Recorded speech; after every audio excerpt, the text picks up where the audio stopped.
জাতীয় নাগরিক party NCP আসন্ন জাতীয় সংসদ নির্বাচনে অংশগ্রহণের প্রস্তুতি নেওয়া সত্ত্বেও ভোটের মাঠে থাকবে কিনা তা নিয়ে সংশয় দেখা দিয়েছে। দলটি অভিযোগ করছে নির্বাচন কমিশন নিরপেক্ষ নয় এবং সব রাজনৈতিক দল সমান সুযোগ পাচ্ছে না।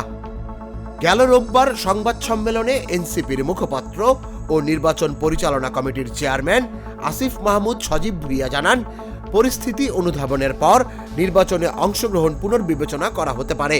সোমবার প্রধান উপদেষ্টা ডক্টর মোহাম্মদ ইউনূসের সঙ্গে সাক্ষাৎ শেষে তিনি আরও বলেন, যে কোনো সিদ্ধান্তের জন্য প্রস্তুত এনসিপি। দলীয় সূত্র জানাচ্ছে, বিএনপির কিছু প্রার্থীকে ঋণ খিলাপি ও দ্বৈত নাগরিকত্ব থাকা সত্ত্বেও বৈধ ঘোষণা করা হয়েছে। অন্যদিকে এনসিপির প্রার্থীদের বিরুদ্ধে শোকজ করা হচ্ছে, যা তারা পক্ষপাতদুষ্ট বলে মনে করছেন। দলটি মনে করছে এভাবে নির্বাচন হলে মাঠের সমান সুযোগ ও নিরপেক্ষতা হারাবে। এনসিপি নেতারা প্রধান উপদেষ্টাকে অভিযোগ করে জানান, নির্বাচন কমিশনের কার্যক্রম সংবিধান ও আইন অনুযায়ী নয় এবং এতে ভোটের সুষ্ঠু পরিবেশ ভাঙছে। এই অবস্থায় দল সকল বিকল্প বিবেচনা করবে। প্রয়োজনে তারা আইনি পথে নির্বাচনকালীন অনিয়মের বিরুদ্ধেও পদক্ষেপ নেবে। এনসিপি কেন্দ্রীয়ভাবে ক্রাউড ফান্ডিংও শুরু করেছে।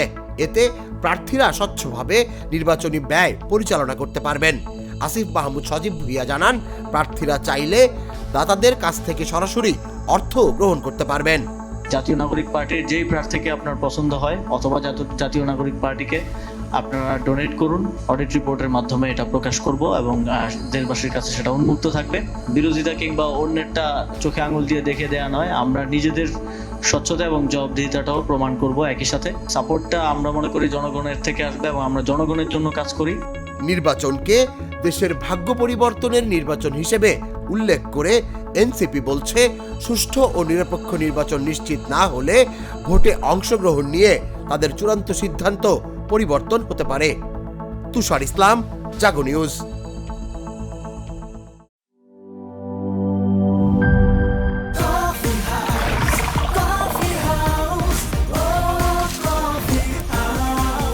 কফি হাউস, প্রতি চুমুকে আড্ডা জমে।